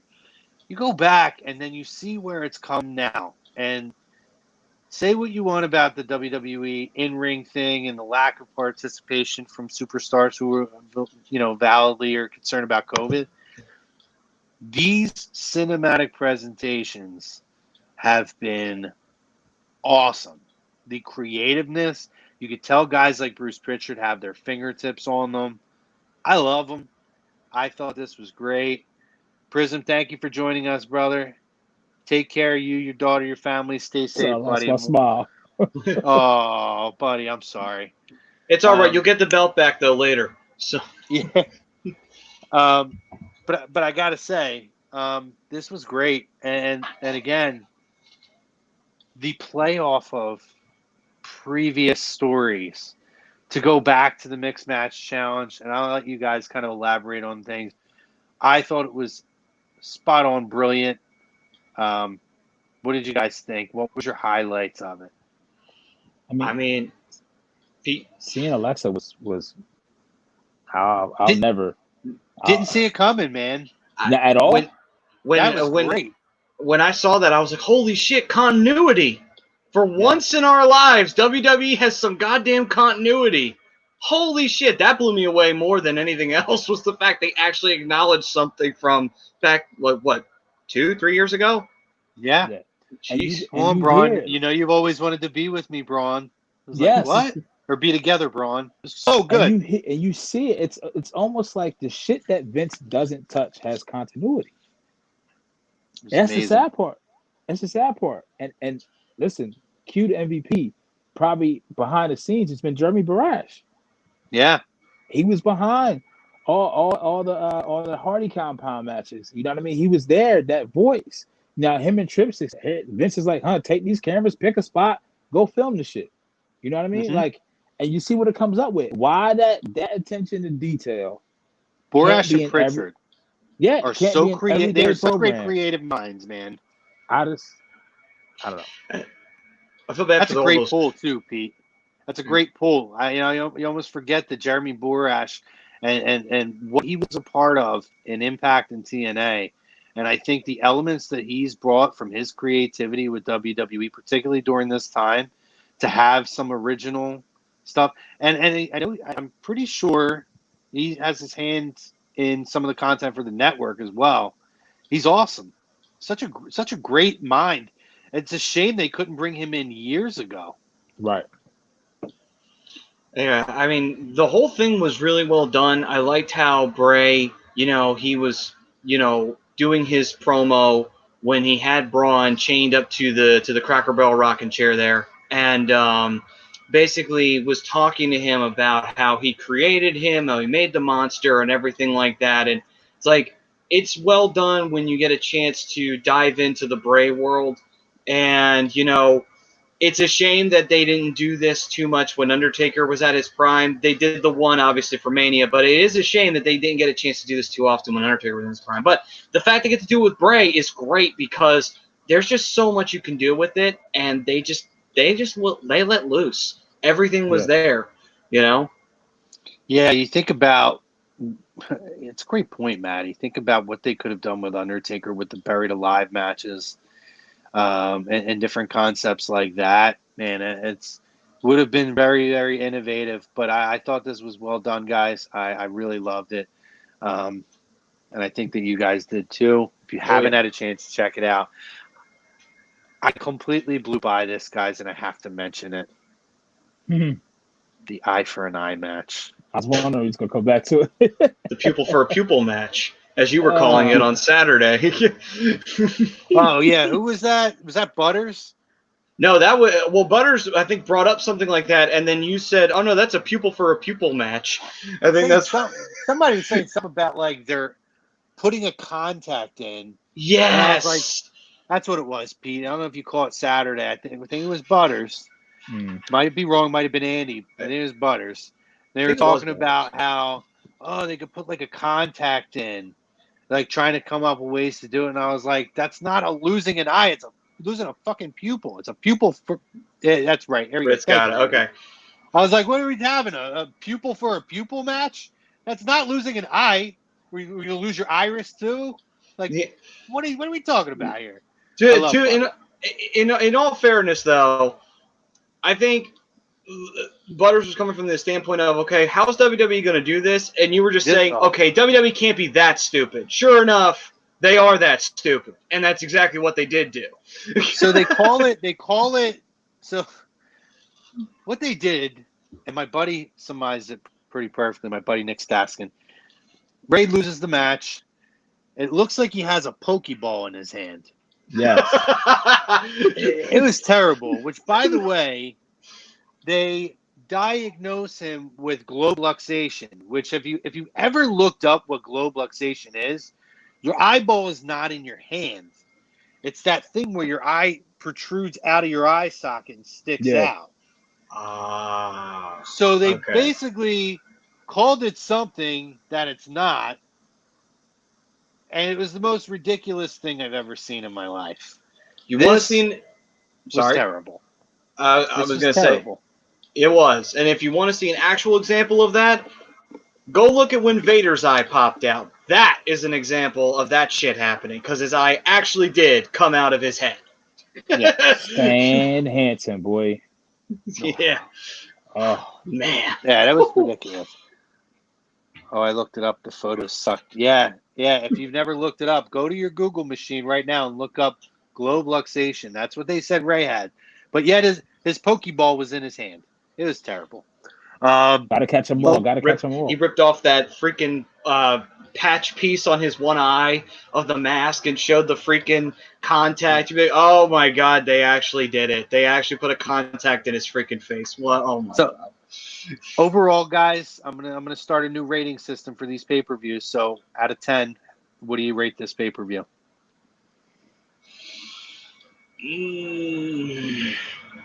A 6, just because of the swamp match at the end. Okay. I'm going to give it a 5.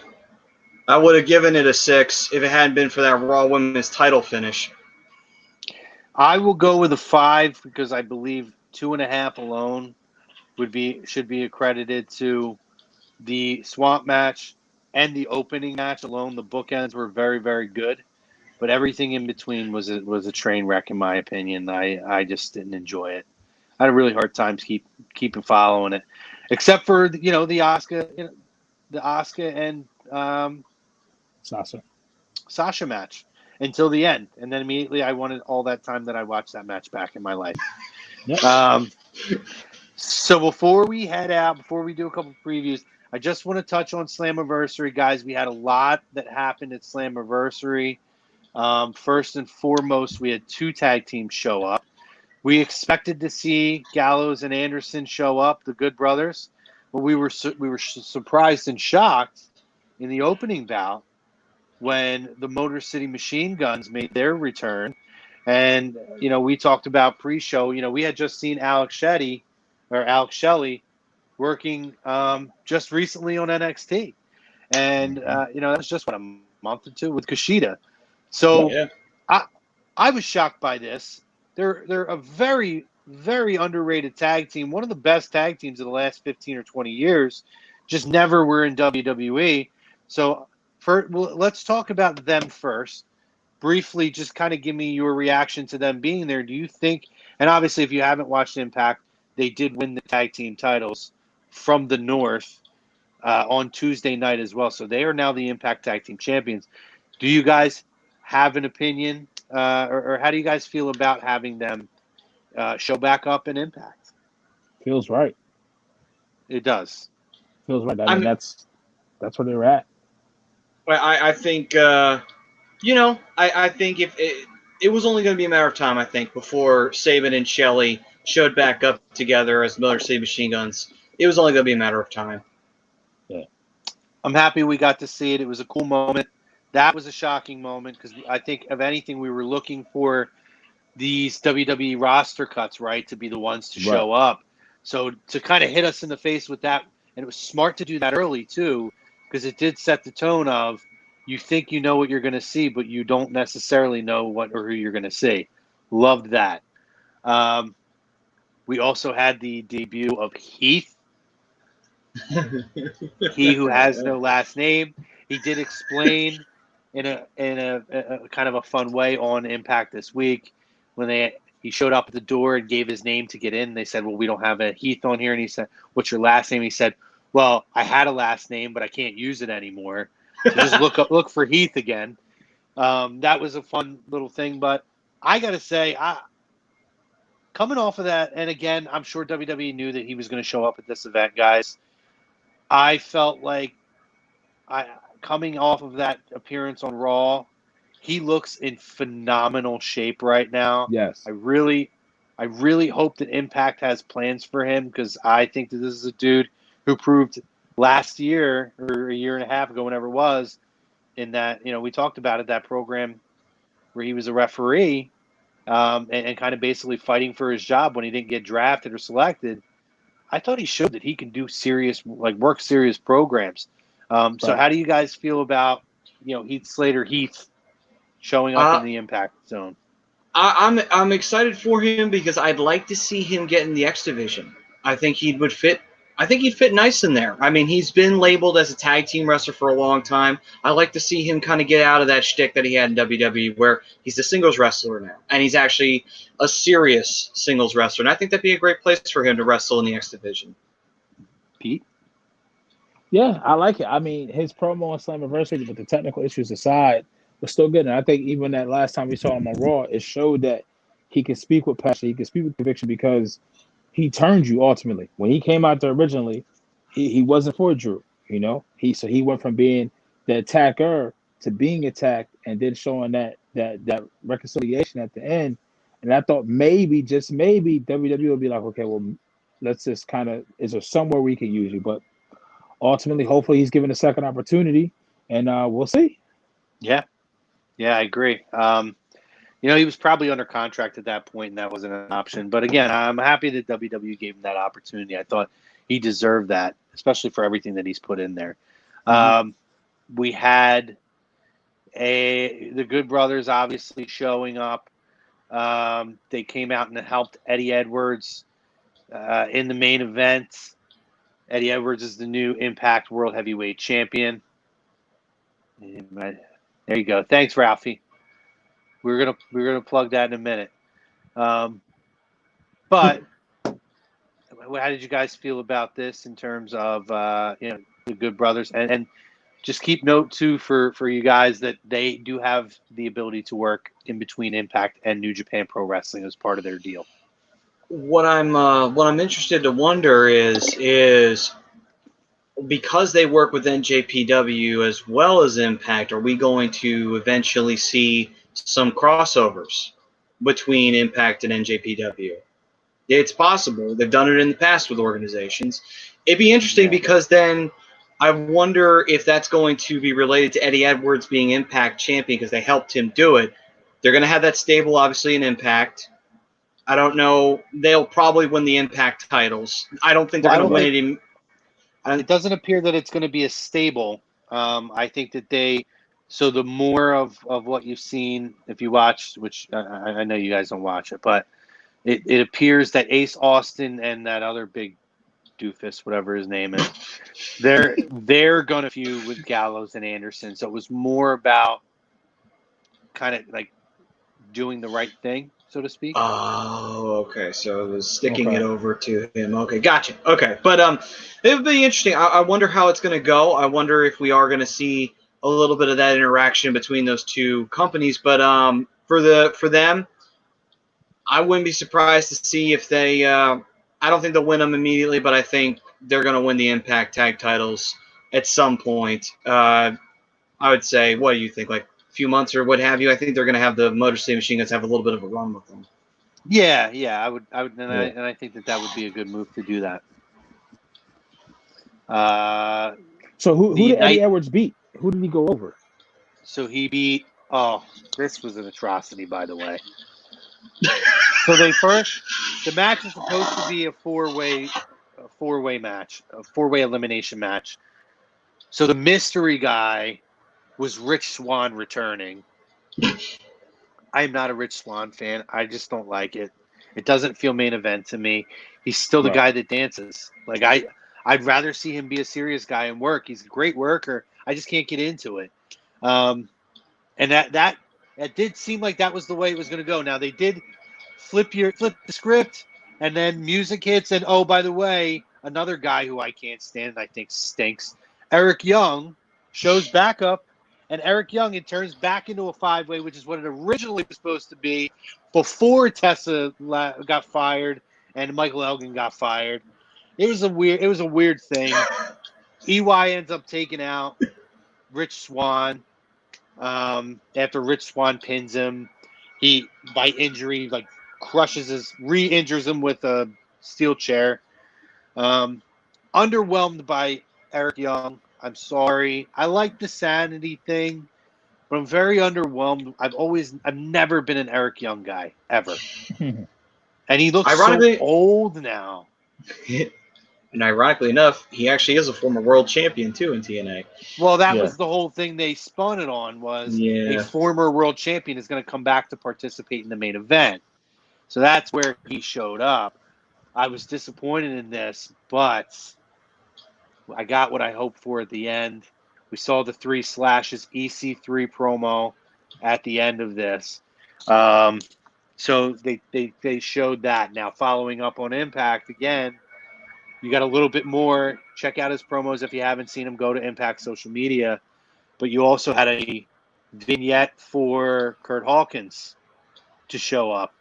So WWE and their roster cuts, a lot of these guys have showed up. I'm curious if Rusev is a guy that maybe has gone there, but because of his current COVID situation is not. But do you guys, real quick, a lot of names out there. And I think the overall question that we want to know, guys, Impact has lost talent over the last few months. But do you feel like these additions have restocked them? They're never going to be WWE. They're never going to be AEW. They work with WWE at this point where they share the library with them to use. So my question is, do you feel, though, because they do have a good product. Sami Callihan is a great worker. They got Ace Austin is phenomenal. What's his name? Willie Mack is amazing. It's a lot of really good talent there if you take the time to watch pro. And their knockouts division, I'll tell you right now, is a who's who of anyone who's not in WWE. They are phenomenal. And then add in a Deonna Purrazzo, who's also one of those cuts who joined and is now their knockout champion. Do you feel like in terms of what they needed to restock their mid-card and their main event, they've done enough that there's going to be a lot of attention there for them? Mid-card wise, I feel yes, because they have tag teams they've added mid-card talent, women's talent, and when it comes to the main event, no. I mean, EC3 is a big get for them to get him back. That's huge for them. But Eric Young's Eric Young. Rich Swann, I guess they just literally said, okay, Rich, you get a world title match in a big payday. Happy for you. Like, we all knew he wasn't winning. But other than that, though, I can't think of anybody else that came by that I immediately would say he could fit into the world title picture. I mean, there were women who came in that I said, okay, yeah, Deonna, she could have fit into the world title picture for the knockouts, and she did, and she won it. I can see that. But when I don't really see it with anybody else in terms of the world championship. But I see the mid-card. I feel like they did beef up the mid-card. Yeah, they just don't have that top-end talent. Like, they would need somebody like a Rusev because he was believable as a world title contender in WWE. Right now, it's hard for you to sell me on somebody like Heath or Kurt Hawkins being in the world title picture where they couldn't even sniff mid-card titles in WWE. You know what I mean? That's the difficult part. Unless they completely evolve, take that ball, and they just skyrocket and with their characters and they just develop. But as it is right now on paper, no. Mid-card strong as hell. Very well said, Maddie. But top-end talent, main event, no. Yeah, I would agree. When I look at who they've lost in Michael Elgin and Tessa Blanchard, that's big hits. Michael Elgin, if you're like a strictly WWE person, you don't understand how over he's been in most places he's worked. But I would put the acquisition of EC3 over him in terms of that. But again, when you talk about EY in the main event, doesn't work for me. It didn't work for me a few years ago. Doesn't work for me now. The top end, it hurts. I think, or they're hurting still. However, I will say overall they have benefited though because the rest of the program, a lot of their program has been focused around the knockouts in the main event. And in the honestly, you could watch Impact probably in 20 to 30 minutes if you really watch it. However, they've structured it now. At least I think they've given themselves a shot at making the rest of the programming intriguing. There's still names at the top of that card that are main event guys. Did they lose more than they gained? Yes. However, at the top of the card. But there's still enough there that they can continue to have a good main event programs. To me, when I look at the mid-card where they really think they needed a lot of help, I feel like they've done that. They've put a lot in place in the tag team division, and their tag team division is bare. You know, the North ran through everybody. There's not much there. They have the Rascals and whoever else, some real kind of shitty tag teams. And Impact and TNA was always infamous for its tag team division. So you add a Motor City Machine Guns, Gallows and Anderson. That's big money. That's a big deal. So, you know, I would say overall, adding Deonna Purrazzo to an already stacked women's division, big deal. And that was always one of their strengths. It is, and it continues to be. You know, I look at AEW. Their biggest female talent is in a wheelchair. Yeah. Nothing else is compelling. Maybe Penelope Ford, to me, is starting to emerge a little bit. Yeah. But the one girl they had who they haven't seen in a couple of weeks, I can't. She was like the gothy chick. She's creepy as hell. Yeah, but she hasn't been there because she's QT student and QT tested positive. Yep. So they're not using any of his students. So you haven't seen her in like 3 or 4 weeks. But literally, she was on the card. You didn't know what she was anything she was about, and she came out, and everybody like you were hooked, you were captivated, and then you just haven't seen it. See, and I look at Impact, who has a character like Rosemary, who maybe is a little more cartoony now, but if you go back to when Decay was a thing and they first came out, she was creepy like that. I mean, to me, I always looked at like WWE should go after her and make her Sister Abigail. Like that's what I always wanted. I thought she would have been a perfect fit. She's a wonderful, fantastic worker. And by the way, if you're a person who isn't really familiar with a lot of Impact, what they're doing now, which I love, going back to like the TNA and early Impact days, they're doing these Impact 60s, and they're highlighting. So your boy Scott Steiner was just last week. And then they had one with Rosemary. They had one with Mick Foley. They had a ladder match one this past week. Maybe is Scott Steiner? No, Scott Steiner. Next week, I forget who next week is. But anyway, they're really cool because they take like 2 or 3 of their biggest matches, and they do it to kind of give you like a background, because I think that they are relaunching the TNA portion of it, almost like a second brand-ish. It would be on the same program, but I think that this whole moose with the TNA title is a thing. They're looking to kind of bring back the TNA portion of their company. Anyway, it's really good. You should go back and check it out. I did watch the Scott Steiner one this week. So anyway, Quick question for you: why was Elgin fired? Speak Out movement. Speak Out movement. Okay. As is Joey Ryan. Joey Ryan's now gone. Which, by the way, I don't care about saying this on the air. I'm going to say it. I talked to him about trying to have him on the show, and he was very puffing his chest out. Glad we didn't have him on here. I'll tell you that. Serves you right. Anyway, talk about Joey Ryan. Anyway, unfortunately, that's why Elgin, he's got a lot of issues with that. So we're probably going to see a lot of people over the next year fade out. We haven't heard from Velveteen Dream in a while, guys. No. Sad, man. That Jay Lethal got accused, so that's a big hit for ROH, you know? Yeah, he got accused. I don't think ROH, I don't know, guys. Maybe it's me. It's a conversation. ROH, man, for a long time was top notch. I don't even consider it on the Impact level at this point anymore. No, not anymore. I think the roster's depleted. Well, when they lost that relationship with NJPW, it hurt them. It hurt them real bad. Yeah. So what I would like to do in the near future, and I know we tease, just to give you guys kind of a programming alert for all you guys watching, we're going to try to do some fun things. I know leading up to SummerSlam, we want to do a draft. And the idea that we're going to do is we're going to take every SummerSlam is on the table. You can't repeat superstars. You can't repeat matches. And we're going to draft a SummerSlam card. And I want everybody, and then we're going to have everybody take it. So, and the one little rule and caveat we're going to put in is for your opening and your main event, you can only draft an opening and main event from those cards. You can only defend a title one time. You can't take 2 Intercontinental title matches. If Shawn Michaels is gone, he's gone or whatever it is. We're gonna come up. We're gonna come up with some dynamics on it.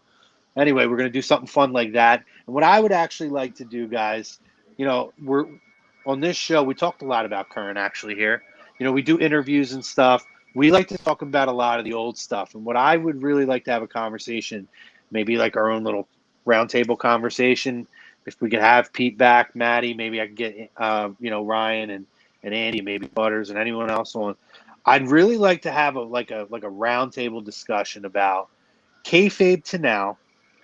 And it was an interesting conversation I had this week, which is why I thought of it. And does being a champion matter anymore? Can you still be the company flag bearer, without being the champion? Because we remember when kayfabe was a thing, and they would trot out Steve Austin on Regis and Kelly or Regis and Kathy Lee, whoever the co-host was then. Is it a different world now? Time with kayfabe to the transition now. I would love to have like a true conversation about that and get everybody's take on it. So keep your eye out for that. I'm going to try to set that up with the guys here and either do that here or maybe, another day. So, Maddie, what are you guys going to talk about on hockey? And listen, we may have a couple interviews coming up. We've reached out to some people, heard a couple things, but nothing locked in, solidified. So hopefully, we'll do that. But don't forget, you can go back and listen to our interview with Ken Shamrock, Psycho Sid, Tito Santana, Nikita Koloff. Our 3-part series with Bill Alfonso was freaking great. Go back and check that out. We've had a lot. Leo Rush was on the show shortly after being released from WWE, one of his first interviews. So to kind of get that's a fun interview to go back and listen to. So lots of good stuff here. Maddie, what are you guys talking about tonight on Hockey Happy Hour? Well, we are going to be talking about the NHL with their exhibition games that will be starting up next week, and then obviously day one will kick in next Saturday. And we'll be talking about the Seattle Kraken that have officially been unveiled to the NHL. I'm a big fan of that, by the way. I saw their jerseys. They are absolutely kick-ass. I think I'm going to probably get one when they get their team drafted and everything. I don't really have a Western Conference team, but I feel like if I jump on now while they're an expansion team, maybe it's acceptable. I love the name. I love the uniform or their jerseys. I love it. So I'm in. It's a sweater. It's a hockey sweater. Yeah. I mean, the sweater, yeah. But to be fair, though, if my West Coast team was San Jose, but if they don't ever get their shit together, I may just change and just yell, screw it, I'm going to bandwagon and go to Seattle since I'm never going to leave the Flyers, which is my real team. So I'm okay. I could be a bandwagon out west. Yeah, listen, I mean, it's not a bandwagon if you hop on their expansion year. No, you're right. You're right. I believe that. There's no history there. There's no winning history for you to get into. Real quick, I want to give a shout out to Philly Drinkers for one. Yeah. Go get your A2D NWO wrestling shirt. But I wasn't even aware of this. The fucking Deadpen shirt? Oh my God. I was like, what is this? And so I'm glad I'm here because I'm like, I'm about to talking to Matt. He's being on Triple H. Whoever came up with that idea, I ordered like 2 of those shirts. I was like, Deadpan. And I looked at it, I was like, oh, yes, shots fired. I need this in my life right now. So, guys, if you haven't seen it, if you just want to quote black, gold, and white, it goes with everything. You can find some Jordans to go with it, some Air Maxes or something like that.